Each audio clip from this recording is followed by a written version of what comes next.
सारे लोग करते हैं। वो आपका कनेक्शन और फ्लो एकदम ही सुपर था। कौन सा? नहीं तो नहीं ऐसे ही कैसे लगा? पढ़ाया जाता है ना, ऑलरेडी ऐसे ही काउंसलिंग होता है। एक ओके। फ्लो को पकड़ के काउंसलिंग करना। कभी भी अपन जिगजैग में जब काउंसलिंग करते ना, तो कभी कभी अपने दिमाग में ही खुद ब्लॉकेजेस क्रिएट हो जाते। पहले एक फ्लो को एंड तक लेके जाओ, हो सकता है उसके अकॉर्डिंग आप करियर भी सजेस्ट कर दो, चलेगा, कोई प्रॉब्लम नहीं। उस फ्लो को देख के आप उसके करियर को भी उसको सजेस्ट करके दे सकते हो, क्योंकि वो तो ओके। ऑलरेडी वैसे भी उसकी स्ट्रेन है। लेकिन हमका हमको क्या करना होता है, एक सिंपल सा सवाल खुद को पूछना है, खुद का। देखो काउंसलिंग करते हुए क्या होना है, खुद को एक सवाल पूछना है कि अगर इस जगह पे मैं होता तो मुझे अगर कहीं डेवलपमेंट करना होता, मेरी चीज में मुझे वो अपडेट करना होता, तो मैं उसके लिए मेरे दिमाग में क्या क्या पॉसिबिलिटीज मैं लेके चलूंगा। खुद से काउंसलिंग करते जब आप चीजें खुद से रिलेट करोगे, तभी आपको ऑप्शन मिलेगा, तभी बेटर वे को आप सोच पाओगे। तो जब हम खुद से एक सवाल पूछते हैं तो सबसे पहले यहाँ पे आती है, एक चीज आती है कि हर थिंग को हमको पॉजिटिवली सोचना पड़ेगा। अगर आप कुछ कार्य भी करना चाहते हो तो पहले आपको उसके लिए निश्चय बनाना पड़ेगा। यानी मानते हो आपका थॉट प्रोसेस पहले बिल्डअप करना पड़ेगा। बाद में वो चीज कब पूरी होती है, सोचने से तो नहीं होगी। अभी सोच तो लिया हमने, सोच तो आ गई हमारे दिमाग में। सेकंड थिंग यहाँ पे जो पार्ट लेती है, वो चीज होती है हमारा एक्शन। उसको बिहेवियर में लाना पड़ेगा ना। तो हम क्या करते हैं, उसको बिहेवियर में लाने की सोचते हैं। फिर थर्ड थिंग क्या होती है, हमने उस चीज को सोचना शुरू किया, उसको बिहेवियर में लाना शुरू कर दिया। देखो सोच बिहेवियर में लाना है, ये एक डिफरेंट थिंग होती है। उसके अलावा भी एक डिफरेंट थिंग होती है उसको टैकल करने की मेथड। तो जब फिर हम ये सोच लेते हैं कि उसको टैकल कैसे करना है, किस हिसाब से टैकल करना है,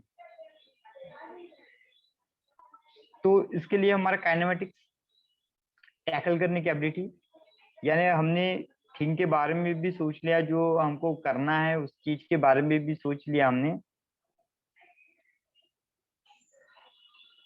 तो अभी हमको क्या करना है कि उसको सोचने के बाद, हमको उसको बिहेवियर में लाने के बाद उस तक पहुंचने के माध्यम का चुनाव करना है, टैकल करना है ने। ऐसे मेथोडोलॉजी को बनाओ, मेथड को बनाओ, टेक्निक को बनाओ, जिसके जरिए आप वो चीज सटीकता से अचीव कर सको। तो यहाँ पे हमारा तीसरा पार्ट मायने रखता है, टैकल करने की एबिलिटी। तीसरा क्या मायने रखेगा, टैकल करने की एबिलिटी। देखो ब्रेन के तीन लोग कितने अहम भूमिका निभाते हैं हमारे गोल को अचीव करने के लिए।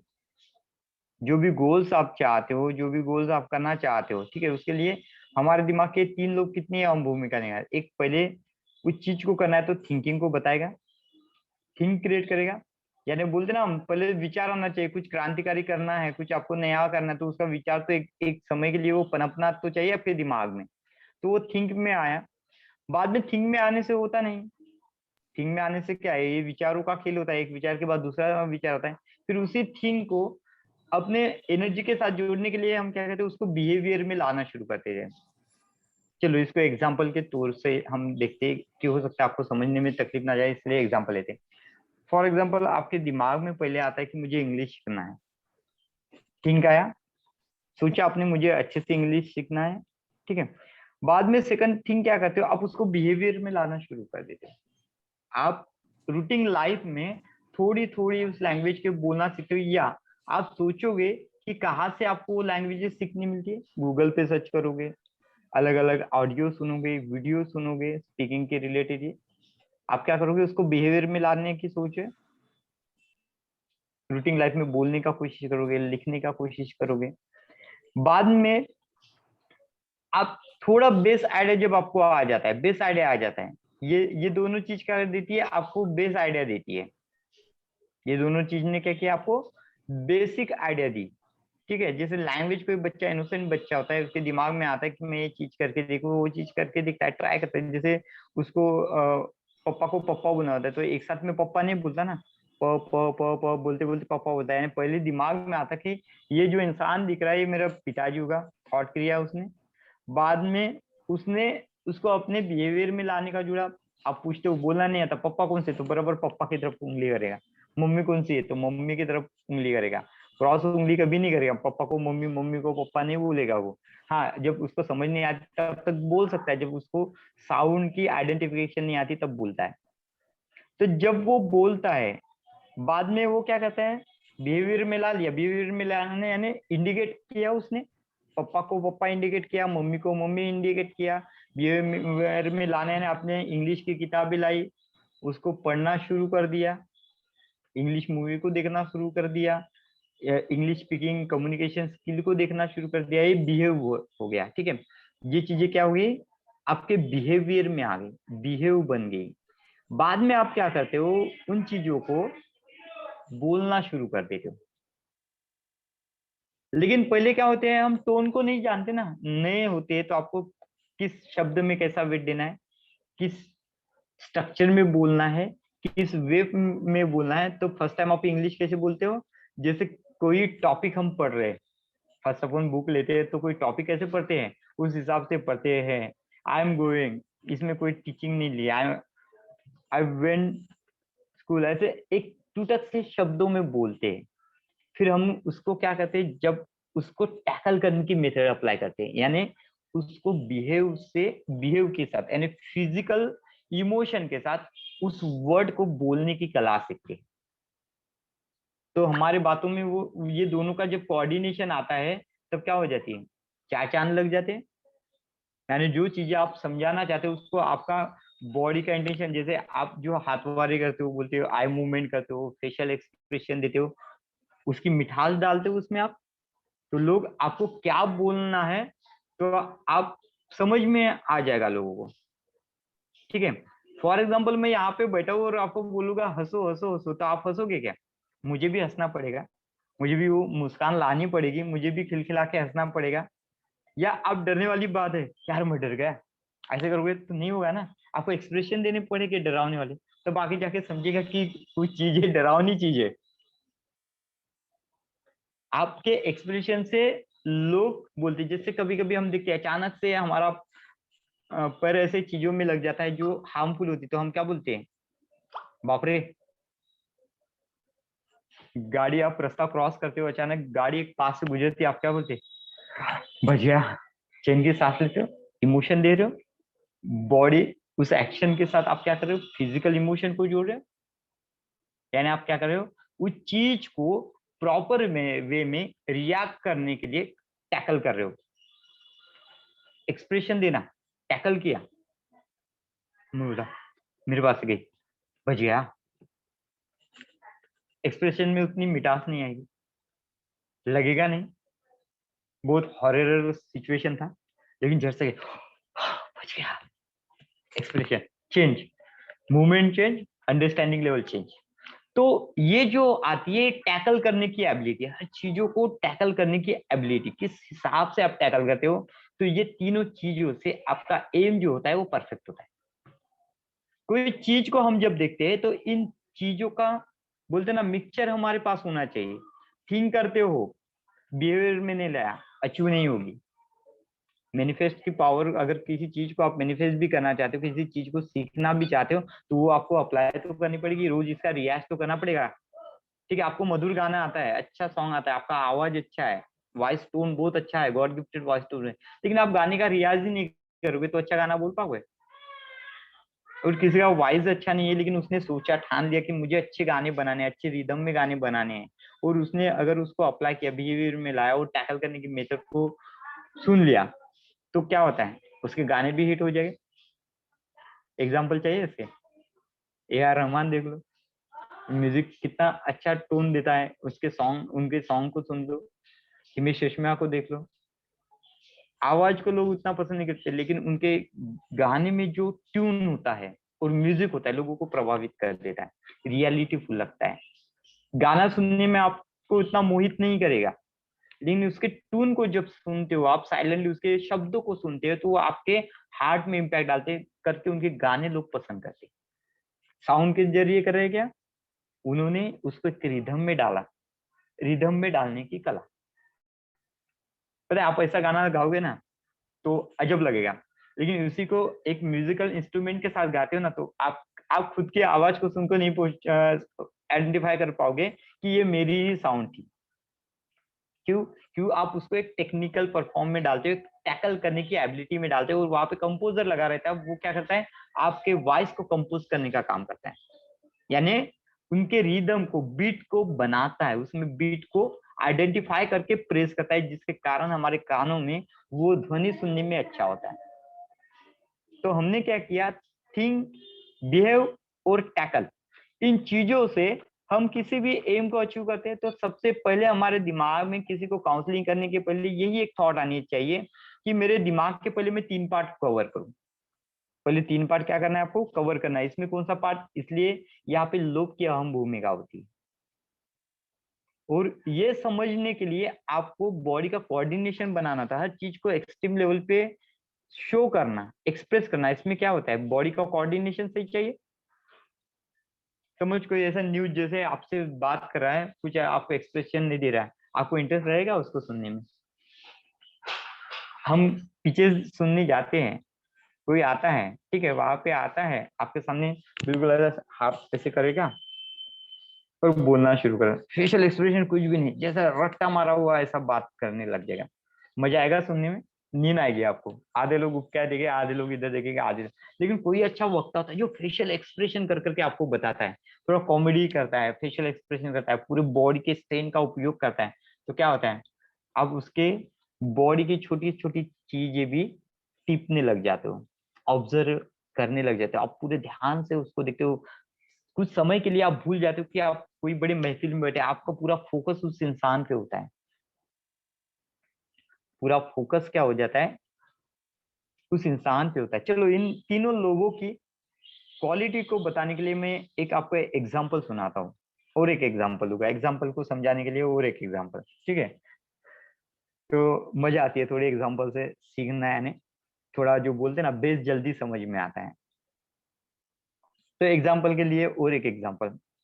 चलो, ये बात तब की है जब गुरु द्रोण निशानेबाजी सिखा रहे थे, धनुर्विद्या का ज्ञान सिखा रहे थे, ठीक है? तो एक पेड़ पे एक चिड़िया को बांध देते हैं और उसकी आंखों पे निशाना लगाना होता है, ठीक है?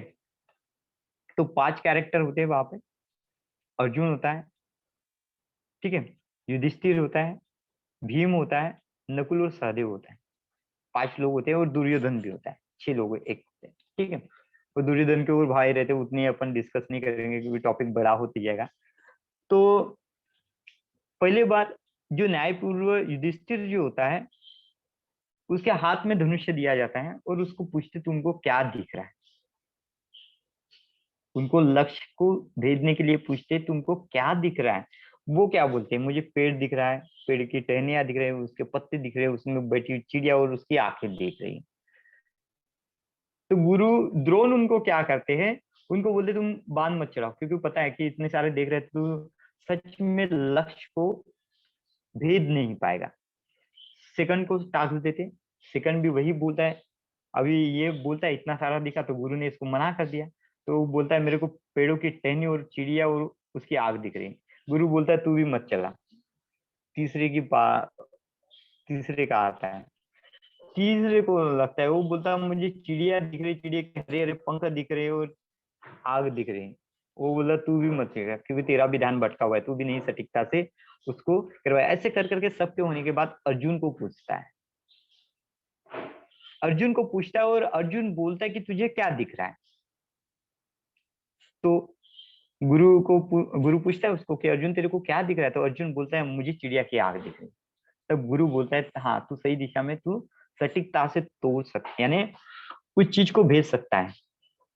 अब इन स्टोरी में हमको क्या पता चलता है, ठीक है? पहले कैरेक्टर में हमने क्या किया, हमारे ध्यान को भटका के रखा। हमने फिजिकल अपीयरेंस को देखा, हमने हमारे टारगेट को नहीं देखा, टारगेट से जुड़ी हुई हर चीज को हमने ऑब्जर्व किया। यानी मतलब हमने हमारे बिहेवियर में वो थॉट प्रोसेस को ही नहीं जनरेट किया कि मुझे क्या करना है। आपको तो लक्ष्य दिया है चिड़ियों को भेजने का, लेकिन मेरी थिंक जो होती है वो चिड़ियों को देख रही है, लेकिन बाजू के पॉसिबिलिटीज को भी देख रही है, ये मैं कर पाऊंगा कि नहीं कर पाऊंगा, ऐसा होगा कि नहीं होगा, या वो तीर बराबर लगेगा कि नहीं लगेगा। अर्जुन ने जो युधिष्ठिर ने इतना बखान किया, मुझे पेड़ दिख रहा है, पेड़ के हरे पत्ते दिख रहे हैं, ये क्या है? एक्सक्यूजेस। यानी इसका मतलब होता है कि आप अपने टारगेट के पास ट्यून ही नहीं कर पा रहे हो, उसको अटैच ही नहीं हो पा रहे हो, तो इसलिए गुरु ने उनको मना कर दिया। तो जितने नंबर ऑफ आप अपने टारगेट के अलावा जितने नंबर ऑफ आप क्लॉजेस को बताओगे, कॉजेस को बताते जाओगे, कारणों को बताते जाओगे, ठीक है, तो उतना ही वो आपके लक्ष्य के आपको समीप नहीं जाने देता, क्योंकि क्वेश्चन उठते रहेंगे आपके मन में, और क्वेश्चन उठते रहेंगे तो आपका थॉट भी क्या होगा? चंचल होता रहेगा ना। ठीक है, जैसे आप अगर सपोज अपन मानते हैं कि युधिष्ठिर को चलाने के लिए अपने परमिशन दे दी रहती, गुरु ने उसको परमिशन दी रहती, तो क्या उसका लक्ष्य सही लगता? पॉसिबिलिटीज 50-50 थी, पॉसिबिलिटीज 50-50 थी। लेकिन गुरु को पता है वो भी लक्ष्य को भेज सकता था, लेकिन उसको जानबूझ के नहीं छोड़ने के लिए बोला। क्यों नहीं छोड़ने के लिए बोला? क्योंकि उसका ध्यान डाइवर्टेड था। वो भी लक्ष्य को भेज सकता था, बाकी भी पांडव लक्ष्य को भेज सकते थे, लेकिन उसका एक मीनिंग था कि उनका जो थॉट प्रोसेस था वो क्लियर नहीं था। क्योंकि जिसके मन में डाउट होता है वो अपने लक्ष्य को भेजने के लिए कारणों को देखता है कि मैं भेज पाऊंगा कि नहीं भेज पाऊंगा। जैसे क्लॉज जनरेट होता है, यानी वो चीज आपने बिहेवियर में नहीं लाई, जिस चीज के बारे में आपने उस पंछी की आग को भेजने के बारे में आपने जैसे सोचा, लेकिन वो आपके क्या हुआ? आपने सोचा खाली उसको करना है, लेकिन उसको आपने क्या किया? बिहेवियर में नहीं आया, इसलिए आपको टैकल करने का मौका नहीं मिला। आपने अदर ऑब्जेक्ट को देखा ना। तो यहाँ पे गुरु द्रोण ने अर्जुन को इसलिए छोड़ने को देखा क्योंकि उसने अपने लक्ष्य को थॉट में लाया, उसको एक्शन में खींचा। उसको जब पूछा गया है कि तू लक्ष्य को कैसे टैकल करेगा, वो बोलेगा मुझे आंखें दिख रही, मैं उसी को ही टैकल करूंगा। तो उसने टैकल करने की मेथड को ढूंढा। उसने क्या किया? मेरे को आग भेजनी है तो मैं बाकी की चीज देख के क्या करूंगा? मुझे फोड़ना बाकी की चीजों को थोड़ी है, उसकी आग को फोड़ना है, तो मैं उसकी आग को ही ध्यानपूर्वक देख के मैं उसको ही हिट करूंगा। यानी बोलते ना, सटीक कार्यों को सटीक थॉट प्रोसेस सटीक मेथड से अचीव करना, उसी को हम बोलते लक्ष्य, उसी को हम बोलते कार्य पूर्ति, उसी को बोलते हम कार्य सिद्धि, और उसी को बोलते हैं हमारे डेडिकेशन। देखो एक ही शब्द है, लेकिन कितने अलग अलग वर्ड से हमने बोला। ठीक है, तो यही जो थिंक होती है डीएमआईटी, यही आपको चीजें समझाता है कि आप उसके ध्येय को उसके इन तीनों ब्लॉक से आइडेंटिफाई कर सकते हैं। और उसके सवाल नहीं, वो अपने सवाल लगने चाहिए आपको। कि आपके दिमाग में अगर कोई पेरेंट रहता है, जैसे कोई बच्चा पढ़ाई नहीं कर रहा है, पढ़ाई नहीं कर रहा है बच्चा, तो क्या आप देखोगे? खुद के ब्लॉकेज। एक तो मेरी इच्छा नहीं होती होगी, थिंक। मेरा मन ज्यादा बाहर भटकता होगा, थिंक। ठीक है, या तो मुझे आता बहुत कुछ है, मैं बिहेवियर में नहीं लाना चाहता, पढ़ना नहीं चाहता। बिहेवियर, पढ़ाई करने के लिए भी बिहेवियर लगता है ना, वो एटमोस्फेयर क्रिएट, या उसको लगता है जिस टाइप का एटमोस्फेयर उसको चाहिए उस टाइप का एटमोस्फेयर उसको नहीं मिल रहा। थर्ड होती है टैकल करने की मेथड। हो सकता है कि उसको अपनी लर्निंग स्टाइल ही नहीं पता, किस लर्निंग स्टाइल के बदौलत मैं उस चीज को आसानी से सीख सकता हूँ। उसको लगता है कि ये जो पढ़ने की प्रोसेस जो है ना वो बड़ी लेंदी है। वो ध्यान करना यानी तारों पे चलने वाली कसरत वाला सिस्टम हो जाता है उसके लिए, क्योंकि वो अपनी मेथड को आइडेंटिफाई नहीं कर पाता। तो इसमें सेकंड थिंग फिर जुड़ जाती है हमारी लर्निंग कैपेबिलिटी। किस टाइप की लर्निंग कैपेबिलिटीज को हमको इजाद करना है, कौन से हमारी पावरफुल लर्निंग स्टाइल है।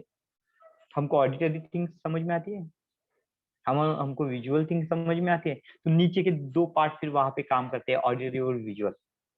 नीचे के दो पार्ट वहां पे काम करते हैं, ऑडिटरी और विजुअल, और दोनों अगर लो होते हैं हमारे, तो तीसरा टैकल। देखो आप इतने लोग हो, कितने लोग हो? 8 लोग हो, मेरे को छोड़ दोगे तो 7 लोग हो, बराबर है। हर किसी को ओरल थिंग समझ में आएगी? जरूरी नहीं। किसी को आएगी, किसी को नहीं आएगी। किसी को फिजिकल थिंग समझ में आएगी, विजुअल थिंग समझ के आएगी, मैं दिखाऊंगा ऐसा ऐसा चीज करना, तो आप उस देख को उसको पढ़ के आप ध्यान में लाओगे। तीसरा कोई आप में से ऐसा भी हो सकता है जो बोल सकता है कि सर एक बार आप तो करके बताओ, बाद में हम करते हैं। वो क्या बोलेगा? सर एक बार आप तो करके दिखाओ। वो प्रैक्टिकल नॉलेज से सीखने वाला बंदा है, टैकल करने वाला बंदा है, यानी जिसकी ऊपर के 2 मंजिले खाली होते हैं, ऊपर के 2 मंजिले खाली हो गए, यानी थिंक और बिहेवियर एक्शन, खाली उसके पास थिंक और एक्शन होगा, खाली टैकल करने की एबिलिटी नहीं होगी। या किसी में टैकल करने की एबिलिटी होगी, थिंक और बिहेवियर कैसा करना है उसको नहीं पता होता। देखो चीजें आसान सी होती है, काउंसलर भी आपको कोई ऐसा वो जिनका चिराग नहीं की नई चीज, कोई मैजिकल चीज आपके सामने रखेगा, लेकिन वो वही चीजों को रखता है जिस चीजों को हमारा दिमाग भापता नहीं है। और ये चीजें दिमाग की इस 5 लोब से पता चलती है। जैसे कल हमने सीखा था कि बिहेवियर सिस्टम सीखा था हमने। अगर कोई बच्चा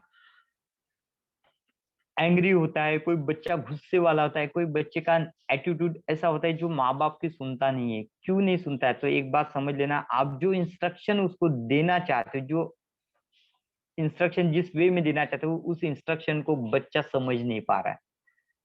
अगेन डीएमआईटी में यहाँ पे एक थिंग आपको दिखना है, टीएफआरसी, टोटल फिंगर रीजेस काउंट। और वहां पे और एक रहता है, उसकी ब्रेन और न्यूरॉन की क्षमता को बैलेंसिंग है कि नहीं, ब्रेन के साथ उसकी जो न्यूरॉन की क्षमता, जैसे हमने बोला ना टैकल और एक्शन और बिहेवियर, तो इसको देखने के लिए यहाँ पे आता है एक एटीडी एंगल करके, एक्सेल ट्राइडेल्टा, जिससे उसके बॉडी की और ब्रेन की न्यूरॉन की क्षमता को जांचा जाता है। लेकिन ये क्षमता आप कब देखोगे? जब उसमें बिहेवियर करना है। डीएमआईटी ने एक चीज पहले ही क्लियर कर देती है। डीएमआईटी क्या बोलती है कि ये बोलती है अगर किसी को, आपको उसकी कमियों को खूबियों में अगर तब्दील करना है तो आप कर सकते हैं, लेकिन इसके लिए उसके पावरेस्ट पार्ट जो होते हैं उसको आपको पहले समझना पड़ेगा। तो इसमें पावरेस्ट पार्ट क्या होती है? एक लर्निंग एबिलिटी, सीखने की कला कौन सी होती है? Learning ability, VSK technique, TFRC brain body coordination, ATD learning capability, किस हिसाब से ब्रेन उसके बॉडी को मैसेज भेजता है और कैसे अंडरस्टैंड करता है, उसकी speed, learning ATD speed. Actions नहीं देखती है सर, एटीडी में ज्यादा वो। एटीडी एटीडी एक्शन नहीं देखती। ATD okay. क्या होती है? वो ब्रेन बॉडी का कोऑर्डिनेशन होती है। ओह आपके ओके। जो बॉडी के न्यूरो कॉर्टेक्स होते हैं ना, वो बॉडी के साथ जैसे कम्युनिकेशन करने का न्यूरॉन्स होते हैं। हमारे बॉडी और ब्रेन कैसे कम्युनिकेट करता है? Through the neurons. ओके। तो इसको न्यूरो कॉर्टेक्स बोलते हैं। जो ये ट्रैवल होते हैं इसको न्यूरो कॉर्टेक्स बोलते हैं। और उसकी नॉर्मल जो स्पीड होती है 256 मीटर पर वर्ड, इतनी इसकी कैपेसिटी होती है। यानी एक सुपर कंप्यूटर से भी ज्यादा तेज जो होती है इसकी कैपेसिटी होती है। फिर भी इस कैपेसिटी के बावजूद भी हम हमारे तकदीर में बोलते हैं ना, उसको नहीं अचीव कर पाते। क्यों? क्योंकि यहाँ पे एटीडी, किसी का स्लो रहता है, किसी का हाई रहता है। कभी कभी क्या हो जाता है, हम बच्चे को बहुत कुछ अच्छा देते हैं, अभी उसका ब्रेन लोब भी सही है, सब सब कुछ सही है, उसका ब्रेन लोब सही है, पूरे पार्ट कम होते हैं, लेकिन उसका चीजों को समझने की एबिलिटी उसमें कम है। ब्रेन बॉडी का कोऑर्डिनेशन सही से नहीं हो पा रहा है। ब्रेन बॉडी का क्या होता है? कोऑर्डिनेशन सही नहीं हो पाता, यानी जो चीजें आप बोल रहे हो उसको समझ में नहीं आती, या उतनी चीजें उसका माइंड रिकॉल करके नहीं रख सकता, दिमाग में उतने फास्ट वे से नहीं रिकॉल करता। फिर उस समय में क्या हो जाता है, नंबर ऑफ, जब सेट ऑफ इंस्ट्रक्शन हम उस बच्चे को देते हैं तो बीच में वो क्या करते हैं, छोटे छोटे पैकेट में उस इंस्ट्रक्शन को डिवाइड कर देता है। स्टेप बाय स्टेप लर्नर है, हायर लेवल के लर्नर की बात नहीं कर रहा हूं मैं, स्टेप बाय स्टेप लर्नर की बात करता हूँ। तो अगर ये बच्चा स्टेप बाय स्टेप लर्नर है तो ये क्या करेगा, छोटी छोटी पैकेट में चीजों को समझता है। और लॉट ऑफ समय में जब हम उसको इंस्ट्रक्शन देते, बड़ा सा एक आधी इंस्ट्रक्शन उसको देते, तो वो इंस्ट्रक्शन को तोड़ मरोड़ लेता है, छोटी छोटी इंस्ट्रक्शन में करता है। और हमारा दिमाग का एक आउटपुट का एक नजरिया रहता है, लास्ट इन फर्स्ट आउट। जो बाद में आएगा उसको दिमाग पहले बोलेगा। दिमाग में एक फंक्शन होता है फर्स्ट इन फर्स्ट आउट, और दूसरा होता है लास्ट इन फर्स्ट आउट। तो जब दिमाग समझने की कला, इंस्ट्रक्शन आने वाली कला और उसको बोलने की कला में जब दिमाग कोऑर्डिनेट नहीं कर सकता, तो दिमाग क्या करता है, छोटे छोटे पॉकेट में उसको डिवाइड करता है। और जब ये छोटे छोटे पॉकेट जब हम बोलते हैं तो हम क्या करते हैं, कुछ कुछ पॉकेट इंस्ट्रक्शन का लेवल इतना स्पीड हो जाता है कि वो पॉकेट हम क्या करते हैं, ड्रॉप डाउन करना लग जाते हैं। तो पहला एक स्टेटमेंट बोलेगा और फिर लास्ट का ही स्टेटमेंट बोल देंगे जो लास्ट में सुनाई देगा, बीच वाले स्टेटमेंट खा लेंगे। तो टीचर हमेशा हमको बोलते हैं आज खाना खा के नहीं आए, शायद ये आके शब्दों को खा लिया तुमने। होता है ऐसा हमारे स्कूल कॉलेज के टाइम में, हमारे साथ तो होता था, आपके साथ होता नहीं होता, तो आप लकी बंदे हो कि आपके साथ नहीं होता है, लेकिन मेरे साथ हमेशा ऐसा होता था और मार भी पड़ती थी। ठीक है, तब मुझे ये क्वेश्चन नहीं आया था कि मेरे साथ ही ऐसा क्यों होता है। आज जाके उस चीजों को मैं समझ पाया, लिखने को, क्यों मेरे को पेपर लिखने को जान पाया था, आते हुए भी मैं लिख नहीं पाता था, घर में मार खाता था, क्योंकि मेरे बॉडी में वो स्ट्रेंथ ही नहीं था कि उतना चीजें उतने समय तक मैं उस चीज को कर सकता था। ठीक है, बोलने की कला मतलब क्या होता है, बच्चों में वो कोऑर्डिनेशन की कैपेसिटी नहीं रहती, तो उनके लिए फिर अलग से टेक्निक यहाँ पे जनरेट की गई है। वो दो टेक्निक नई इस टेक्निक के साथ जोड़ी गई है, speed writing and speed reading. दो थिंग यहाँ पे जोड़ी गई है, एक होती है स्पीड राइटिंग, जिसको ऑडिटरी प्रॉब्लम रहता है, बोलने का प्रॉब्लम रहता है, समझ के बोल नहीं पाता है, उसके लिए जो होता है स्पीड, बोलते ना रीडिंग, उनके लिए स्पीड रीडिंग। और जो बच्चा लिख नहीं सकता, जिसके फाइन मोटर वीक होते हैं, तो उनके लिए स्पीड राइटिंग मेथड यहाँ पे इजाद की गई है। यानी इनकी भी मेथड होती है, बाद में कभी मैं आपको अगर समय रहा तो डेफिनेटली डिस्कस कराऊंगा मैं इस चीज को आपको, कि ये मेथड कैसे की जाती है और कैसे इसको ये करते हैं। तो मतलब क्या होता है यहाँ पे, आपको डीएमआईटी उनके दिमाग के ब्लॉकेजेस खोजने में मदद करता है। डीएमआईटी क्या करेगा, आपको ब्लॉकेजेस खोज के देगा, आपको यहाँ पे बेटर काउंसलिंग टेक्निक का उपयोग करना है। मैं तो बोला ना, काउंसलिंग टेक्निक जो भी हो सकती है, कुछ भी हो सकती है। आप हीलिंग में हो तो हीलिंग की टेक्निक यूज करो, साइकेट्रिस्ट हो तो वहां की टेक्निक यूज करो। ठीक है, नहीं ज्यादा हो, अच्छे पेरेंटिंग आपको आता है, गर्भ संस्कार आपने कभी किया है, गुड पेरेंटिंग क्या है, उसी चीज का यहाँ पे उपयोग करो। दिमाग को सुधारने के अनेकों माध्यम होते हैं, जरूरी नहीं कि एनएलपी, सीबीटी या मॉडर्न साइंस में ही वो है। ध्यान का माध्यम, स्पिरिचुअल साइंस में भी माध्यम है, या आप जो पुराने जमाने में कुछ कुछ तकनीक जो अप्लाई करते थे, उस भी तकनीक को आप यहाँ पे अप्लाई कर सकते हो। Triple R, 4R formula, read, reading, revise बोलते ना हम। लेकिन ये भी कब काम में आएगी, जब आप उसकी लर्निंग स्टाइल को पहचानोगे। लर्निंग स्टाइल 3 होती है, लर्निंग कैपेबिलिटी 4 टाइप की होती है। कैपेबिलिटी यानी एटीडी एंगल से जो मिलता है आपको, एटीडी एंगल से जो मिलता है वो क्या होती है, लर्निंग एबिलिटी। ये लर्निंग टाइप और लर्निंग कैपेसिटी टीएफआरसी से मिलती है। यानी 1 टाइम में वो बच्चा ध्यान में रखेगा, 2 टाइम में ध्यान में रखेगा, 10 टाइम में ध्यान में रखेगा। और कोई बच्चा ऐसा भी होता है जिसको 20 बार पढ़ने से भी उसके ध्यान में नहीं आता। रहता है, डेफिनेटली रहता है। और बच्चे तब जाके ही माँ बाप की नहीं सुनते, टीचर की नहीं सुनते, जब उनके दिमाग को लगता है कि ये कोऑर्डिनेशन मैं कर नहीं पा रहा हूँ, ये कोऑर्डिनेशन जो है वो मैं नहीं कर पा रहा हूँ, इसके लिए उसके दिमाग में ब्लॉकेजेस आते हैं। और उस ब्लॉकेजेस के चक्कर में वो फिर उससे बचने की तकनीक सोचता है। स्कूल के नाम पे, स्कूल जाने के टाइम में उसका पेट दर्द देने लग जाएगा, एग्जाम के समय में उसका पेट दर्द हो जाएगा, उसको बुखार आएगा, रोने लग जाएगा, मार खाने के लिए तैयार होगा, लेकिन वो चीज उसको चैलेंज, मार खाना उसको इजी लगेगा, लेकिन उस चीज को परफॉर्म करना उसको चैलेंजेस लगेगा। होता है। बाद में यही चीजें माँ बाप कैसे भी डरा धमका के उसको भेज देते हैं, लेकिन उसका दिमाग उस तारों से मैच नहीं कर रहा है, तो यही चीजें उसको एरोगेंट बना देती है, गुस्सेला बना देती है, चिड़चिड़ा बना देती है, इरिटेटिंग नेचर को उसके अंदर डालती है। उसके दिमाग में जब वो बच्चा रहता है, तब उसके दिमाग में एक भावना आती है कि यहाँ पे कोई मेरी रिस्पेक्ट नहीं करता, कोई मुझे समझ के नहीं लेता, तो वो धीरे धीरे न चाहते हुए भी अपने परिवार से कटना शुरू हो जाता है। ठीक है, तो क्या हो जाता है, वो अपने परिवार से धीरे धीरे कटना शुरू हो जाता है। और कभी कभी ऐसा भी होता है, इन बच्चों के साथ सबसे बड़ा चैलेंज तो तब आ जाता है जब इन बच्चे को सोशल भी एक्सेप्ट नहीं करता, उसके साथ में रहने वाले बच्चे भी जब इस बच्चों को एक्सेप्ट नहीं करते, तब जाके ये जो होता है एक बोलते ना एंजाइटी का रूप लेता है, या अपन बोलते हैं ना जल्दी गुस्सा, ADHD का शिकार हो जाते हैं बच्चा। जल्दी गुस्सा, इरिटेशन होना, जल्दी गुस्सा होना, किसी को मार देना, किसी को हार्म कर देना, ये इस बच्चे की, या सेल्फ को हार्म कर देना, ये इस बच्चे की तकदीर बन जाती है फिर।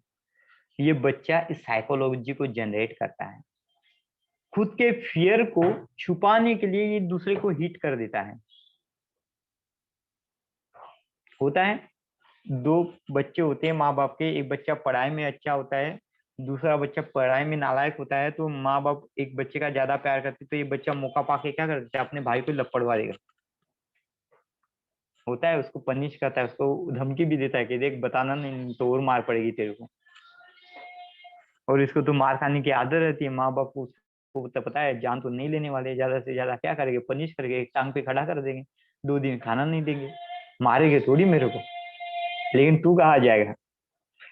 तो इसी चीजों की वजह से फिर दूसरा बच्चा भी एंजाइटी का शिकार होने लगता है। उसका भी प्रोग्रेस, फिर जो बच्चा स्टार्टिंग में प्रोग्रेस दिखाता है, समय के बाद उसका प्रोग्रेस हमको कम कम होते हुए दिखता है। माँ भी उसको बहुत प्यार करती है, बाप भी उसको प्यार करता है, भाई भी दिखाता है प्यार करता है, लेकिन फिर भी बच्चे में वो प्रॉब्लम जनरेट होता है, फिर भी हम उस प्रॉब्लम को नहीं पकड़ पाते। है ये समाज की प्रॉब्लम है, बच्चों की प्रॉब्लम है, हमारी भी प्रॉब्लम कहीं तक तो भी थी, हमारी भी थी, बच्चों की छोड़ दो हमारी भी थी, ठीक है। लेकिन हम हम हमें कुछ अच्छे पाथ मिले तो हम हो सकते कि आउट पार्ट में जाके फिर से खुद की लाइफ को स्टेबल कर ले, लेकिन हमारे बच्चे में आधुनिक युग में इनके पास भटकने के ऑप्शन बहुत ज्यादा है। पहले भटकने के ऑप्शन ही नहीं थे, माँ बाप के पास मोबाइल ही नहीं रहता तो बच्चे को कहाँ मोबाइल खरीद के देते, तो उसके हाथ में हमने तो हथियार दे दिया उसको भटकने का। आज देखो बच्चे क्या होते हैं, माँ बाप के अकाउंट से पैसा गायब कर देते हैं, करते हैं, छुप के माँ बाप के अकाउंट से पैसा निकाल के गेम पार्लर में जाते हैं गेम खेलने के लिए। ये हैबिट कहाँ से है? तो कहीं हद तक हमारा उनको न समझना ही इस हैबिट को बढ़ावा देना था, हमारा बिजी शेड्यूल ही इनको ये हैबिट जनरेट करना था। और जब पानी हमारा, बोलते ना, हम जब पानी में डूबने लगते हैं तब हम हाथ पैर मारना शुरू कर देते हैं कि बच्चे को प्रॉब्लम को हम ढूंढना तब शुरू कर देते हैं। जब समय हमारे हाथ से निकल जाता है तब हम बच्चों को सुधारने के पीछे, अटेंशन देने के पीछे लगते हैं। तब हम साइकेट्रिस्ट को पकड़ेंगे, साइकोलॉजिस्ट को पकड़ेंगे, अच्छे काउंसलर को पकड़े, उसको एक आदि आश्रम में भेजेंगे, यही करते हैं। या कहीं पे सुधार गृह में उसको भेजा जाता है, उसमें चेंजेस आए, होता है ऐसा बच्चों के साथ।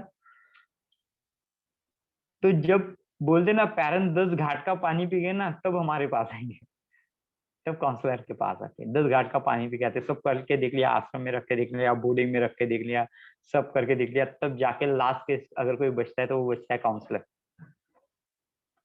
ठीक है। और वो भी माँ बाप ऐसा बोलेगा, बताएगा नहीं आपको, गुण नहीं बताएगा, लाएगा 10 साल से बच्चा ने क्या उस फेज में रहेगा, तो माँ बाप वो नहीं बोलेगा, माँ बाप बोलेगा यार अभी तक अच्छा था मैम, वो लास्ट साल में पता नहीं किस बच्चों के चक्कर में आ गया, बिगड़ गया। माँ बाप को प्रॉब्लम पता है, क्योंकि उनके पास बच्चा बचपन से रहा, तो उनको प्रॉब्लम पता है, बचपन से ही उसकी प्रॉब्लम जनरेट हुई है, लेकिन किसी कारणवश उनके ध्यान में उनको 1 साल पहले आ गई, इसलिए वो क्या बोलते हैं, मेरा बच्चा कब बिगड़ा, 1 साल पहले बिगड़ा। और ऐसे भी लगता है कि मेरा बच्चा बड़ा शरीफ है, उसके ग्रुप के पूरे लड़के खराब है, ऐसा भी हो सकता है कि यही उस ग्रुप का सरदार होगा होता है, वही उस ग्रुप का सरदार होगा, उन बच्चों को बिगाड़ने के पीछे मेन तो हीरा इनका ही हीरा होगा, ठीक है। लेकिन माँ बाप नहीं बताएंगे, क्यों नहीं बताते, क्योंकि उनका प्यार होता है बच्चों के, उनको लगता है कि हम, मैंने मेरे बच्चों को बहुत प्यार दिया और मेरा बच्चा बिगड़ नहीं सकता। ये जो हमारी गलत जो धारणा है, हमारे मन में जो एक प्रोग्राम बना होता है, उस चीज को एक्सेप्ट करने नहीं देता। तो हम क्या करते हैं, हमारी गलती को दूसरे को ऊपर डालने की सोचते हैं, लेकिन हम भूल जाते हैं कि हमने अगर खुद को सुधार लेंगे तो हमारा बच्चा अपने आप नहीं सुधार जाएगा।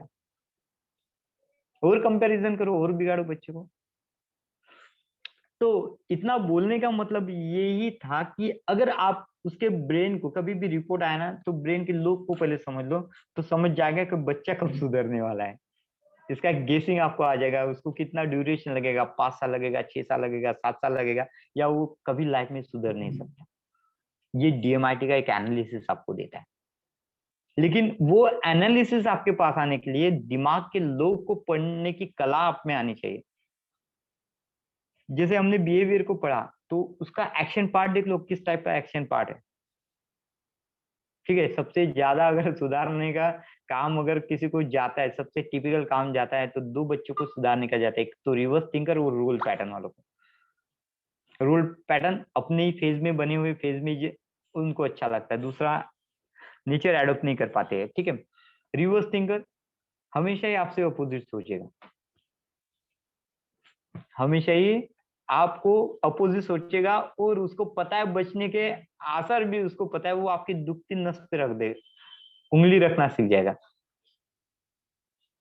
वो क्या करता है, आपकी दुखती नस पे उंगली रखना सीख जाता है। जैसे आप आपके बच्चे को जानते हो ना, 5 साल से लेके 16, 16, 21 साल तक, वो भी माँ बाप को उतने ही साल में देख के सीखता है। आप बच्चे के ऑब्जर्वेशन को करते हो, तो बच्चा भी आपका ऑब्जर्वेशन करता है। इसको बोलते ना, कोई भी बड़ा मास्टर होगा ना, वो बोलते हैं मेरे बेटे को मैं नहीं सुधर पाता, दूसरे की कोचिंग क्लास में डालेगा, बड़ा मास्टर होगा, गोल्ड मेडलिस्ट होगा, तो भी वो अपने बच्चे को सिखाने और सुधारने के पीछे नहीं लगता, पैसा खर्चा करता है और दूसरे के इसमें डालता है, क्योंकि पता है कि कहीं पे तभी माँ बाप का प्यार और इमोशन होता है, जो एक हद तक मुझे दया ला सकता है, जिसके कारण मैं उसको सुधार नहीं पाऊंगा। मेरे आंखों के पीछे इसको मारो धोड़ो कुछ भी करो, उसको सुधारो, इसलिए माँ बाप उसको सुधार हुए में भेजते, ये इसका रीजन होता है। क्योंकि कितना भी होगा तो बाप का कलेजा, बेटा कितना भी खराब होगा तो बाप का कलेजा बाप का होता है, माँ का कलेजा माँ का होता है। यही इमोशन के चक्कर में बच्चे हमारे हाथ से निकल जाते हैं। तो इन्हीं चीजों को समझने के लिए इन लोगों को समझ लो आप। किसी में अगर चेंजेस करना है तो इस लोग में क्वालिटी ढूंढना शुरू करो कि कौन सा पैटर्न उसमें आया है और किस पैटर्न से उसमें क्या होगा। जब ये समझ जाएगा ना, तब आप सही से काउंसलिंग कर पाओगे। मैंने अभी आपको पॉसिबिलिटीज बताई, चेंजेस करने की भी पॉसिबिलिटीज बताई। 5 लोग, पहले लोग उसकी ध्रुवता को बनाते हैं, पहले 3 लोग। कौन सा? पहला प्री फ्रंटल लोग क्या करेगा, उसमें एक्शन को भरेगा, बिहेवियर को भरेगा। फ्रंटल लोग क्या करेगा, उसमें थॉट प्रोसेस को क्रिएट करेगा, थिंकिंग को क्रिएट करेगा। और जो पैरिटल लोग होता है, वो क्या करता है, टैकल करने की एबिलिटी उसमें जनरेट करता है, किसी भी चीज को बोलते ना पूरा करने की एबिलिटी। कोई बच्चा होता है, जैसे बच्चा वो देख के रोना चालू हो जाता है, 4 लोगों को और देख के और ज्यादा गला फाड़ता है, यानी उसने टैकल कर लिया, माँ बाप को हराने की विधि उसने सीख ली, टैकल कर लिया ना, टैकल कर लिया उसने, आपको तंत्र ज्ञान सीख लिया, टेक्निक सीख ली, टैकल। इन तीनों लोग की चीज जैसे वो चीजें कहाँ हद तक बदल सकती है आप आइडेंटिफाई करते हो।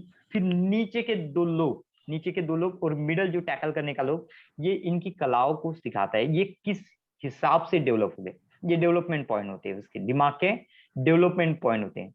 कौन सा? जैसे विजुअल वो सीखता है, ये लर्निंग कैपेबिलिटीज में आता है ना, विजुअल इंस्ट्रक्शन को समझता है। या कोई कोई इंसान ऐसा होता है, छोटी चीज देख के आके उसको बड़ा बड़ा चढ़ा के अपने माँ बाप को बताएगा, होता है ऐसा।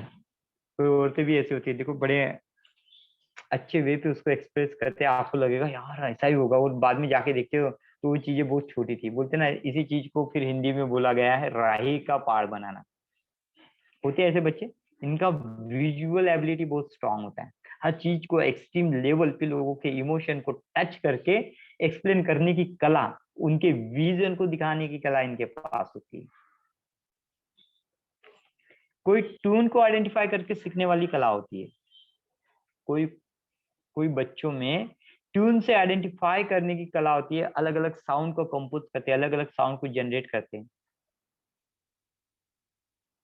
बच्चे को खेलने जाना है, इसके माँ बाप ने इसको पकड़ के रखा है, भाई तेरे को पढ़ाई करना है, वो अपने दोस्तों को साइन को जनरेट करता है, देख चिड़ियों की आवाज निकालना, मैं समझ जाऊंगा कि मुझे खेलने के लिए बाहर आना है। साउंड ऑर्डिनरी थिंग, ठीक है।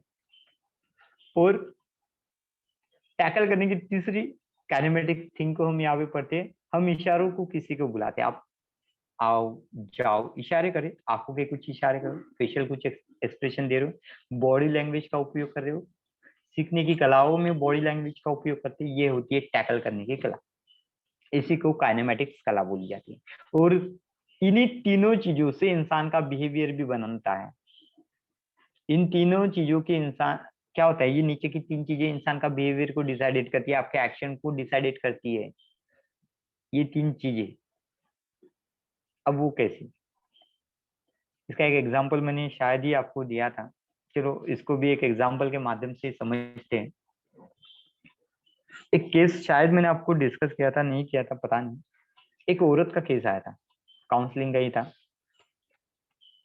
औरत बोलती है कि मेरा पति मुझसे प्यार नहीं करता। पति का बोलना था, यार मैं तो मेरे औरत से बहुत प्यार करता हूँ, जब जो चीज चाहती है उसको खरीद के देता हूँ, होटलिंग करता हूँ, मेरा जितना बजट है उसको अच्छे कपड़े खरीद के देता हूँ, होटलिंग करता हूँ, हर जगह पे उसको घुमाने लेके जाता हूँ। फिर भी बीबी का एक होता है कि 17 साल में मेरे पति ने कभी मुझे प्यार ही नहीं किया। हस्बैंड को लगता है कि तो मैंने तो उसको तो पूरा दे दिया, वो भी गलत नहीं है और वो औरत भी गलत नहीं है। हस्बैंड को लगता है मेरे हिसाब से जितना उसको देना चाहिए था मैंने उसको वही दे दिया, और औरत को लगता है कि वो चीजें मेरे लिए निरर्थक थी जो मेरे हस्बैंड ने मुझे दी, जो मुझे चाहिए था वही नहीं दिया। सबसे बड़ा चैलेंज, ठीक है। तो जब इन चीजों को पढ़ता गया तो समझ में आया कि वो औरत जो थी वो विजुअल लर्नर थी। जब डीएमआरटी करते तो पता चला ये विजुअल लर्नर थी। तो हमने बोला कभी आपने अपनी बीबी के लिए कोई गिफ्ट किया है, कुछ नया बनाया था? तो वो था सर मेरे काम के कारण तो मेरे को तो समय नहीं लगा, मिला ही नहीं कभी समय, में तो उसको पैसे दे देता था। मैं बोला भाई औरतों को पैसा नहीं चाहिए, वो जो काम करता है उसका थोड़ा रिबेट उनको सुनना है, थोड़ी तारीफ उनको सुननी है। तो आप एक काम करना, उसको उसकी तारीफ करना और उसको दिखाना, आई लव यू ऐसे फ्लैग लेके जाना, खड़े रहना उसके सामने, क्योंकि वो देख के सीखने वाली है। या मोबाइल, अभी चैटिंग का जमाना है, ऐसे बड़े बड़े हार्ट भेजो जो आपके प्यार को एक्सप्रेस करे, क्योंकि वो औरत बोलती है आज तक इन्होंने मुझे कभी लव यू नहीं बोला। हर चीज खरीद के दी, जिस चीज पे मैंने उंगली रखी थी वो चीज मुझे खरीद के दी, लेकिन जो मैं सुनना चाहती थी उन्होंने आज तक मुझे सुना नहीं। यानी विजुअल लर्नर था, ऑडिटरी लर्नर था। कोई ऐसे भी होती है, ऐसे भी हर घर की स्टोरी होती है कि किसी को लगता है कि मेरा हस्बैंड मेरे लिए कुछ करे। एक दिन देखो हस्बैंड खाना पकाते तो उनको बहुत अच्छा लगता है, कुछ एक्टिविटी करे हस्बैंड के लिए, वाइफ के लिए थोड़ा गाना डांस कर ले, काइनेमेटिक्स, कुछ अलग ढंग से उनको प्रपोज करे, रूटीन लाइफ में थोड़ा चेंज करे। तो यही थिंग आपके लाइफ से बात रखती है, मायने रखती है, तो आपके लर्निंग स्टाइल तक यही थिंग मायने रखती है। इसलिए डीएमआईटी बोलते हैं जो आपका पावरफुल फेज होता है उसको यूज करो, लर्निंग एबिलिटी को यूज करो। वो बच्चा क्या सुनना चाहता है, क्या देखना चाहता है, किस हिसाब से बिहेवियर चाहता है उसको आइडेंटिफाई करो। टीएफआरसी कैसा लर्नर है उसको आइडेंटिफाई करो, सुपीरियर ब्रेन का है, स्टेप बाय स्टेप लर्नर है, नॉर्मल ब्रेन का है, आइडेंटिफाई करो। लर्निंग कैपेबिलिटीज को देखो, लर्निंग एबिलिटी को देखो, लर्निंग स्टाइल को देखो, इन्हीं चीजों से वो बच्चा डेवलप हो सकता है। कारण तो आपको पता चल जाएगा, लेकिन कारण का सोल्यूशन भी ढूंढना बहुत जरूरी है। तो इसलिए बोलता हूँ मैं हमेशा भी, कभी भी जज करना है ना आपको तो उसके फिंगर के कैरेक्टरिस्टिक के हिसाब से देखो, और कभी भी रिपोर्ट को रीड करना है ना तो रीड डायरेक्टली रिपोर्ट रीड मत करो, एक पोर्शन पकड़ो, उसके रिलेटेड पोर्शन को पकड़ो और उसके रिलेटेड पोर्शन को ही हद तक डिजाइन करो। अगर आपको उसके पावरफुल पोर्शन को ही बात करना है तो पहले रैंकिंग कर लो कि उसके दिमाग में कौन से इसमें रेटिंग ज्यादा है। जैसे फॉर एग्जांपल मैं एग्जांपल देता हूँ आपको, अपन सानवी की रिपोर्ट को पढ़ रहे हैं ना, सेकंड लोग को पढ़ते हैं आज।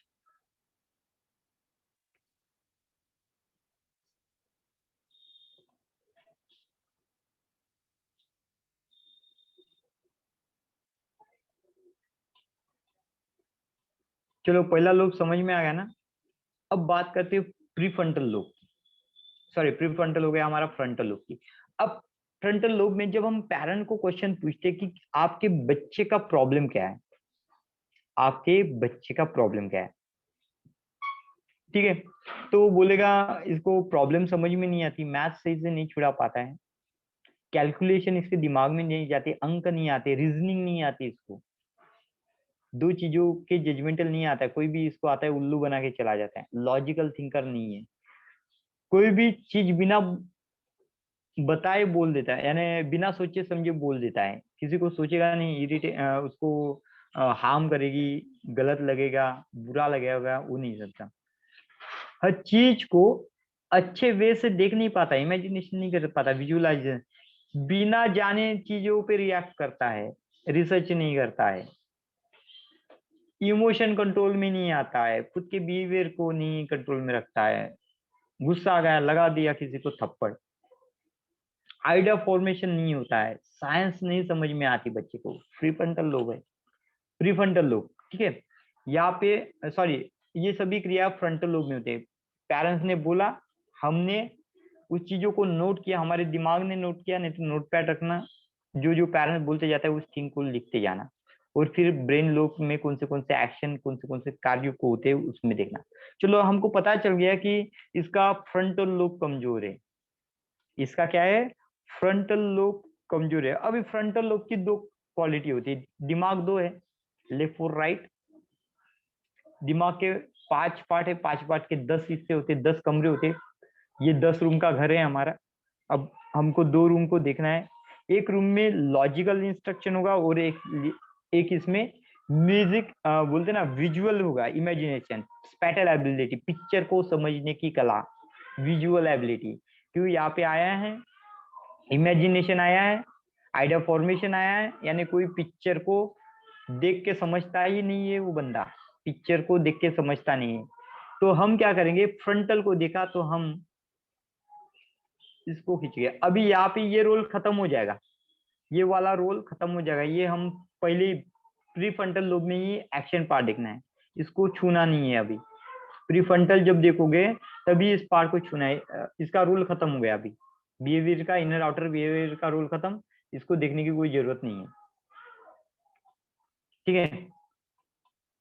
बाद में हम इस हिस्से को पढ़ेंगे, अभी प्रीफ्रंटल यानी लॉजिकल और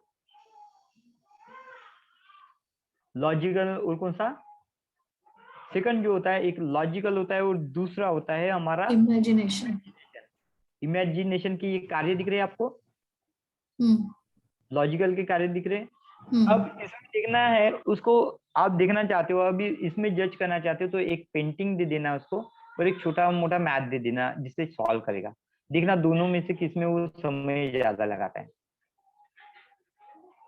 ठीक है, समय जिसमें किसमें ज्यादा लगाता है वो एक बार देख लेना।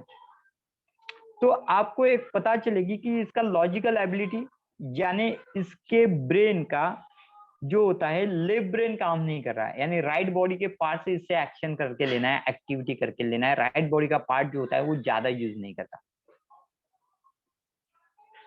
अगर उसकी इमेजिनेशन वाले पार्ट में पिक्चर एबिलिटी उसमें कमजोर होगी तो आप समझ जाना कि उसके ब्रेन का राइट पार्ट काम नहीं कर रहा, राइट बॉडी का जो एबिलिटी होती है, इंडेक्स फिंगर की जो एबिलिटी होती है वो काम नहीं कर रही।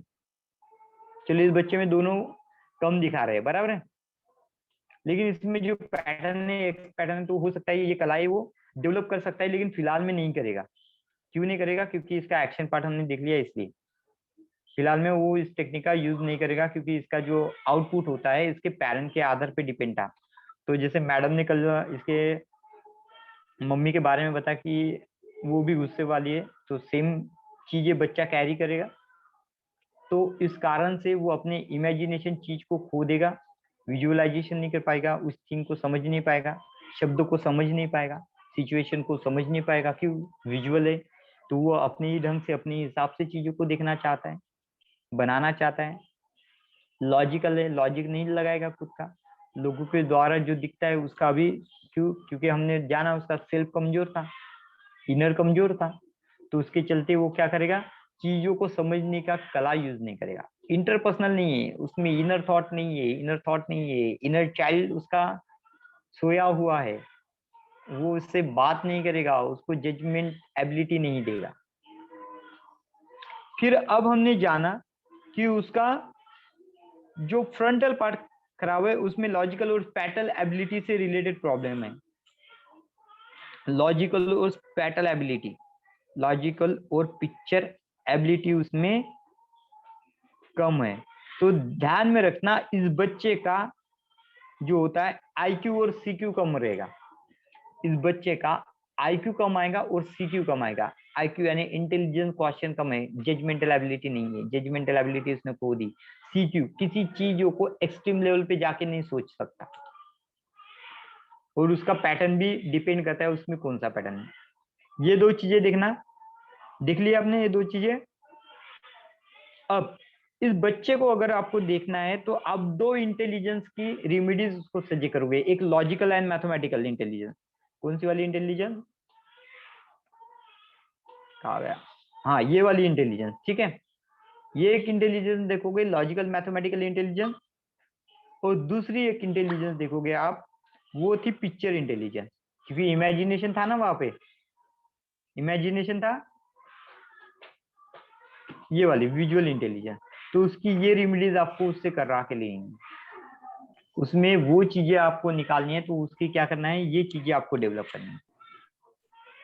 अब ये चीजें वीक है, तो हो सकता है ये डिजाइनिंग फील्ड में नहीं जा सकता, या आर्किटेक्चर इंजीनियर नहीं हो सकता। लॉजिक कमजोर है तो इंजीनियरिंग फील्ड में नहीं जा सकता। साइंस में इसको डायग्राम समझ में नहीं आती। तो आपको यहाँ पे जो दी हुई रेमेडीज है वो रेमेडीज सजेस्ट करना है, या आपको जो बेटर रेमेडीज आती है उसके लिए वो आप करा सकते हो, या इसको इमेजिनेशन विजुअलाइजेशन के प्रोग्राम करा सकते हो। आपको रूबिक क्यूब सॉल्व करने आता है वो करा सकते हो।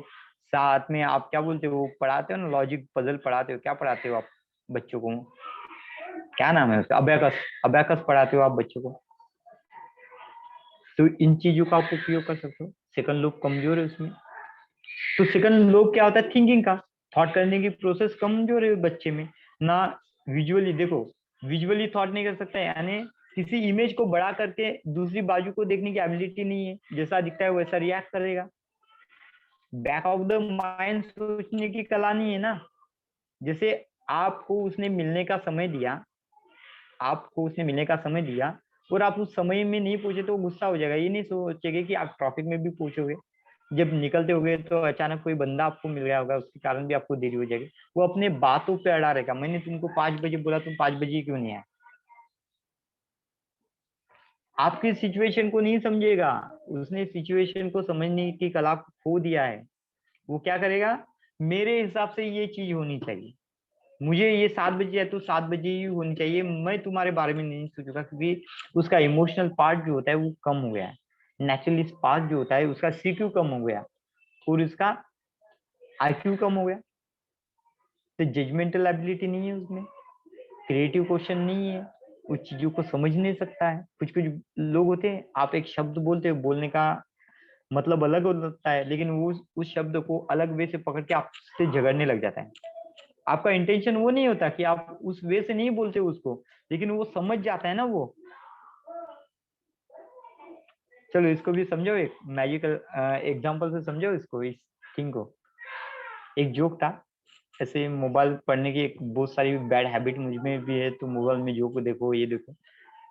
ट्रेनर हूँ तो थोड़ा बहुत पढ़ना भी पड़ता है ना, जोक मारना पड़ता है बीच बीच में, नहीं तो सब लोग सीरियस हो जाते हैं। तो उसमें जोक ऐसा था, एक पति अपने बीवी को बोलते हैं कि चलो अपन मॉर्निंग वॉक को जाते हैं। क्या बोलते हैं, चलो हम मॉर्निंग वॉक को जाते हैं। तो बीबी क्या बोलती है, यानी तुमको क्या लगता है कि मैं मोटी हो गई हूँ। तो बोलता है ठीक है, एक काम करो, तुम नहीं आओ, मैं ही अकेले जाके था। यानी तुमको बाहर जाके फ्रेश एयर तुमको अकेले को चाहिए, मुझे नहीं चाहिए। अरे बाबा ठीक है, चलो फिर हम दोनों मिलके जाते हैं। मतलब तुम्हें आजकल मैं अच्छी नहीं लगती हूँ, तुम्हें लगता है कि मैं मोटी हो गई हूँ। ठीक है बेटा, मैं अकेले ही मेरे दोस्तों के साथ जाते हैं। हाँ, यानी अब इतनी खूबसूरत बीवी छोड़ के बाहर के औरतों को देखने जाओगे तुम। इनमें उसका माइंड बन जाता है, ले बाबा मैं जाता ही नहीं, मैं घर में बैठे रहता, तुम भी घर में बैठे रहो, मैं भी घर में बैठे रहो। तो इस टाइप की सिचुएशन है, हम सिचुएशन को दूसरी एंगल से देखना नहीं चाहते, हम हमारे दिमाग से हिसाब से उस चीजों को चलाना चाहते हैं। ऐसा ही था ना, ऐसे एक जोक सुना था, ऐसे ही कैसे तो भी था वो। तो ये हमारी लाइफ की प्रॉब्लम है। तो इन प्रॉब्लम में जो चीजें जो हमारे पास होती है, वो मेन चीजें कौन सी होती है कि चीजों को समझने की कला। चीजों को समझने की कला यानी आपका इमेजिनेशन। सेकंड, थिंकिंग पार्ट आपका कैसा है। मैं बोला ना, ऊपर के 3 पार्ट आपके लाइफ को बनाने में मदद करता है। पहला, बिहेवियर पैटर्न। उस चीज को जो चाहते हो उसको बिहेवियर में लाना सीखो। सेकंड, जो चीज आप चाहते हो उसके बारे में सोचने की शुरुआत करो। तीसरा, टैकल करने की एबिलिटी। फिर ऐसे प्लान को बनाओ जैसे आप उस चीज को अचीव कर सको। परफेक्ट प्लान, परफेक्ट सोच, परफेक्ट थिंग, नहीं परफेक्ट क्या बोलते, thing, perfect behaviour and perfect method. ये लाइफ में अचीवमेंट को देती है, क्योंकि यहाँ पे सभी वर्ड परफेक्ट लगा हुआ है इसलिए। नहीं तो बिहेवियर है, थिंग नहीं है, एक भी परफेक्ट नहीं है, नहीं मिलेगा। डाइसी हो, नहीं होगा।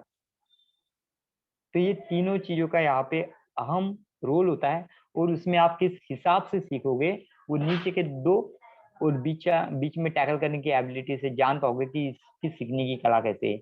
यही एनएलपी में सिखाते VA के टेक्निक, विजुअल ऑडिटरी और काइनेटिक्स टेक्निक, लर्निंग कैपेबिलिटी।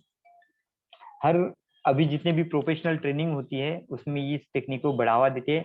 और बच्चों में अभी हाल ही में जो हो रहा है, अभी जो तब्दीली आती, पहले माँ बाप IQ के पीछे लगे रहते थे, अभी माँ बाप EQ को डेवलप करने के पीछे थे। सोशल और इनर बिहेवियर को बड़ा महत्व है, यानी वो खुद से कैसा बिहेव करता है, सोशल में कैसा बिहेवियर करता है, इसके लिए उसका EQ बैलेंस करना बड़ा जरूरी होता है। यानी इसलिए उसको खुद की भावना को एक्सप्रेस करना सिखाया जाता है। वन एक्ट रोल प्ले होता है ना, जिसको उसको खुद की भावना को, इमोशन को बाहर लाना सिखाया जाता है। ऐसे आप करते हो, खुद के मेंटल ब्लॉकेजेस को हटाना सिखाते हो। इसलिए बोलते ना कि मुझे बचपन फिर से वो लौटा दो, मेरा बचपन। क्योंकि बचपन में हम जब भी किसी चीजों को सीखते थे तब हमारे दिमाग में ब्लॉकेजेस नहीं आते थे। आज जब से ब्लॉकेज आ जाता, कोई कुछ बोल देता है, सर हमने तो वहां पे ऐसा सुना था, ब्लॉकेज आ गया, क्वेश्चन अराइज हो गया। बचपन में हम खाली उसको एक्ट करते थे और एक्ट करके उस चीजों का आनंद लेते थे। ठीक है, तो ऐसे बहुत सारी एक्टिविटी आप बच्चों को करा सकते हो, बड़ों को भी करा सकते हो। और इन एक्टिव को पता है एक्टिंग क्लास में पढ़ाया जाता है। एक्टिंग क्लास, एक्टिंग क्लास कभी किया आपने? कभी जाना, कभी भी समय मिला तो एक्टिंग क्लास को अटेंड करना, कभी एक बार कौन सा भी हो, एक्टिंग क्लास करना। यहाँ पे आपको इमोशन रिलीज करने की टेक्निक को सीखने को मिलेगा। इमोशन रिलीज टेक्निक को सीखने को मिलेगा। मैं एक बार गया था, चलो मेरी मजा सुनाता हूँ आपको। एक बार गया था तो वहां पे 2-3 कलाओं को मेरे को बहुत अच्छे से सिखाया। ठीक है, अपनी बातों को लोगों पे ट्रस्ट बिठाने की कला। यानी बोलते ना, बात ऐसी करो कि लोगों को हमेशा एक ट्रस्ट होनी चाहिए। झूठ भी बोलते हुए ना तो लोग ने आपका वो झूठ नहीं पकड़ना चाहिए। ठीक है, इसको बोलते बातों के करने की कला। उसमें अपने इमोशन को डाल के बात करो। मैंने बोला ना भाई, इसका बहुत बड़ा एग्जांपल मैंने स्टार्टिंग में दिया, थिंक बिहेवियर उसका। अगर इन तीनों के कोऑर्डिनेशन में आप झूठ भी बोलते हो ना तो लोग आपका झूठ पकड़ नहीं पाएंगे। इन तीनों में से 2 भी एक कोऑर्डिनेशन यहाँ पे ये हो जाएगा तो आप लोग आपको आइडेंटिफाई कर लेंगे 100% आप झूठ बोल रहे हो। 100% क्या कर रहे हो आप? झूठ बोल रहे हो। कोऑर्डिनेशन बढ़ा। और यहाँ पे एक्टिंग क्लास में और मैंने एक चीज पता है वो क्या करते थे, कभी किसी एनिमल का रोल करने के लिए बोल देते थे। जैसे मेंढक बना दिया तो उस रूम में मेंढक जैसे कूदो, सोचना छोड़ दो, अभी हम मेंढक ही है, इंसान नहीं है अभी। अभी हमने क्या हुआ है, मेंढक है, और उसके इमोशन में जीते थे। यानी एक मेंढक क्या करता है, तो ये चीजें हमें इमेजिनेशन, विजुअलाइजेशन कैपेबिलिटी को बताता है। और वो एक्ट करते थे हम उसको करने की कला। एक छोटा बच्चा रोता है तो कैसा रोता है, उस एक्टिंग को करना है। छोटी बच्चे को अगर आपसे कुछ चीजें चाहे तो कैसे करेगा वो, उस एक्टिंग को अपने अंदर से करना। ये आपकी क्रिएटिव भाव को भरता है, इमेजिनेशन करने की कला को सिखाता है। देखो, काउंसलिंग बड़ी चीज नहीं है, ठीक है। लेकिन आप जो टास्क बच्चे को दे रहे हो तो पहले वो देख लेना कि वो कर पाएगा कि नहीं कर पाएगा। तो उसको बच्चा बना दो और उसको हरकतें करा लो। फिर भी एक समय ऐसा आता है कि वो उस हरकतों को एंजॉय करने लग जाता है। चीजों को एंजॉय करना आना चाहिए। लाइफ को अच्छे से जीना है, क्या होता है, चीजों को एंजॉय करना आना चाहिए। प्रॉब्लम तब प्रॉब्लम बन जाती है जब हम प्रॉब्लम को प्रॉब्लम समझते हैं, लेकिन प्रॉब्लम को एंजॉय करना चालू कर देंगे तो क्या होगा, प्रॉब्लम में ही सोल्यूशन निकल जाएगा। इसके लिए एक महान वाक्य बोला गया है, अगर कोई आपको हरा देता है, ठीक है, अगर कोई आपको हरा देता है, शिद्दत के साथ हरा देता है आपको, और आप अपने चेहरे पे मुस्कान भी रखते हो, तो आगे वाला जीतने वाले इंसान को भी सवालों के सैलाब खड़े कर देते, साला ये तो हार गया फिर भी हंस रहा है। यानी उसकी जीत में आप एक डाउट का एक खिला ठोक देते हो आपकी हंसी के हुए। आपने क्या किया, खाली एक मुस्कान दी। आपने क्या किया, उसमें खाली एक मुस्कान दी, तो उसके जीत का वो पूरा बोलते ना, जो इंजॉय करना चाहिए था, वो एक जीत एक सेकंड में एक मातम में बदल जाती है। उसका पूरा 90% इंटेंशन ये लगा रहता है, ये हारने के बाद भी कैसे मुस्कुरा है, इसका तो इतना बड़ा लॉस होने के बाद भी ये कैसे मुस्कुरा है। और वो चीज जानने के लिए वो आपके पीछे अटेंशन में लगा रहेगा कि इसका राज क्या है भाई, इतना हारने के बाद भी ये, इसका पूरा दिवाला निकालने के बाद भी ये क्यों मुस्कुरा दी। यानी आपके बिहेवियर और रिएक्शन मेथड लोगों की एक्शन को चेंज करा दी, है ना कमाल की बात। ये हमने सुनी है लेकिन इसको लाइफ में कभी अप्लाई नहीं किया है। करके देखो, एंजॉय करके देखो, इस चीजों को एंजॉय करके देखो। एक स्कूल में भी आप गेम खेलते थे, जब हम स्कूल स्कूल में जाते थे गेम खेलते थे, पता है आपको कौन सा, दोस्तों का ग्रुप बना लेते थे, किसी के पीछे कुछ भी नहीं होता था, बराबर है, फिर भी ऐसे एक्शन करते थे कि उसके पीछे में कुछ लगाए और अपन हंसने की कोशिश करते थे। वो बार बार अपनी शर्ट को ऐसे मुड़ मुड़ के देखता था, होता कुछ भी नहीं था। दो समूह उसकी टांग खींचा करने के लिए क्या करते थे, जानबूझ के ऐसे दिखते थे, यार इसका तो ये फट गया यहाँ से, और देख देख के हंसते थे। खाली ग्रुप में हंसने का रोल करते थे। और वो बंदा अपनी पूरी शर्ट को देखता था, पैंट को देखता था, पूरे पीछे को देखता था। नहीं खेलते थे आप एक गेम, तो मतलब क्या है कि आपके रिएक्शन का असर आगे वाले पे हो रहा है। ये हमने ही किए हुए, ये कोई नई टेक्निक नहीं है, ये हमने ही यूज किए हुई जो तकनीक है जो हम यहाँ पे यूज कर रहे हैं। और डीएमआईटी में सुधारने के लिए वही तकनीक को आपको डालना, वही इमोशन को डालना। पहले समझ लो ये चीज मेरे पे आ गई तो मैं इससे कैसे बचूंगा, बस उस चीजों को अप्लाई करना सीखो। इसकी दूसरी टेक्निक नहीं है, इसका कोई विधान नहीं है सीखने का। इसमें आप देखो एक पजल में फंस गए तो वहां से आप निकालने के लिए आप बॉडी के किस स्ट्रेन का उपयोग कर रहे हैं, बस उसी स्ट्रेन को उस बच्चे में टटोलने की कोशिश करो। सॉल्यूशन आपके हाथ में। खुद को भूल जाना, खुद पे उस बच्चे के जगह पे रखना और तब सोचना।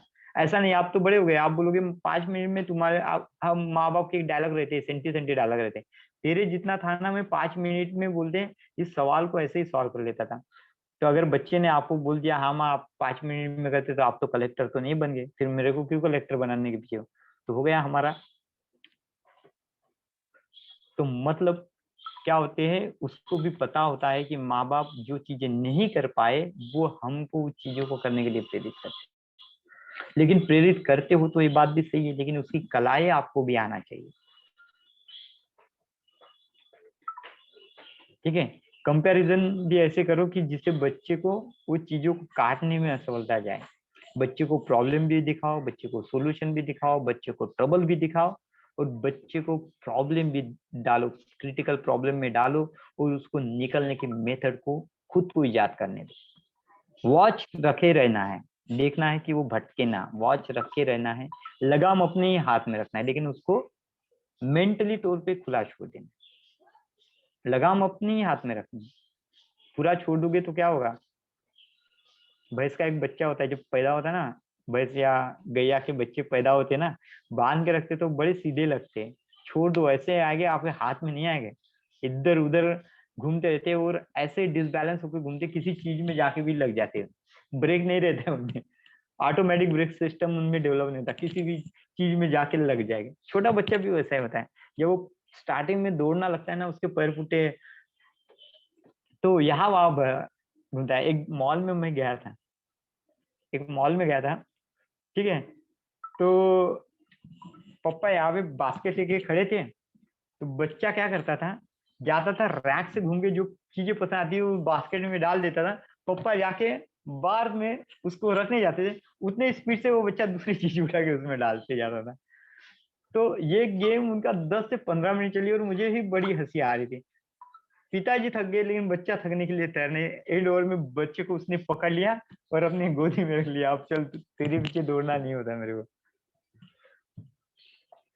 तो उनकी एज और उनकी स्ट्रेन में और हमारी स्ट्रेन में जमीन आसमान का फर्क है। हम जल्दी थक जाते हैं क्योंकि हमारी बॉडी का स्ट्रक्चर बढ़ गया है, और बॉडी में स्ट्रक्चर बढ़ने के बाद क्या हो गया, एनर्जी उतनी ही ज्यादा यूज करने लगे। उनका स्ट्रक्चर जो है ना, वो ऐसा स्ट्रक्चर बना है कि बच्चे जितने दौड़ पाते हैं आप नहीं दौड़ पाते हो। छोटे से कदम हो गए ना फिर भी बहुत दौड़ पाता है वो, हम नहीं दौड़ पाते क्योंकि हमारे ध्यान में अनेकों विचार बैठे होते हैं, दिमाग में अनेकों विचार बैठे होते हैं, जिसके कारण हमारी एनर्जी डाइवर्टेड होती है, जिसके कारण हम हमारे बॉडी में एनर्जी को कम फील करते हैं। यही कारण होता है। जो मेंटली रिटायर होता है उनकी हेल्थ देखना, पर्सनैलिटी देखना मस्त रहती है, चिंता ही नहीं रहती ना उनको, चिंता ही नहीं होती है। तो ऐसे बहुत सारी चीजें होती है जो ऑब्जर्वेशन से हमको सीखनी है। काउंसलर बनना है ना, तो बोलते थिंकिंग होती है कि नेचुरल थिंग को पढ़ना सीखो, आर्टिफिशियल थिंग को नहीं सीखना है। आर्टिफिशियल चीजें बच्चे अप्लाई करेंगे नहीं करेंगे इसका कोई गारंटी नहीं है। नेचुरल चीजें वो जल्दी अप्लाई करेगा क्योंकि हम उसको नेचर के सानिध्य में रख के पढ़ना सिखाते। ठीक है, तो ये कला है वो जल्दी सीखता है। आर्टिफिशियल कलाओं में सीखने में उसको चैलेंजेस लगता है। जैसे आपको अगर पहली बार मोबाइल हाथ में रखा तो उसको हैंडल करना आपको चैलेंजेस लगता है। आपके बच्चे को अभी हाथ में मोबाइल रखो, वो पूरा पैटर्न से खोल के पूरे वीडियो देखना शुरू कर देता है, उसको चैलेंजेस नहीं लगता। जनरेशन गैप, टेक्नोलॉजी का गैप, चीजों का गैप, समझने का गैप, ये सभी चीजें यहाँ पे मायने रखती है।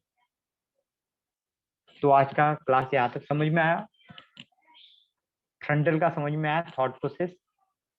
बहुत सारे एग्जांपल दिए, हो सकते हैं कुछ फनी भी होते हैं और कुछ बोर भी किए होंगे, लेकिन होप सो क्लास को एंजॉय करना सीखो, तब जाके क्लास को समझ पाओगे।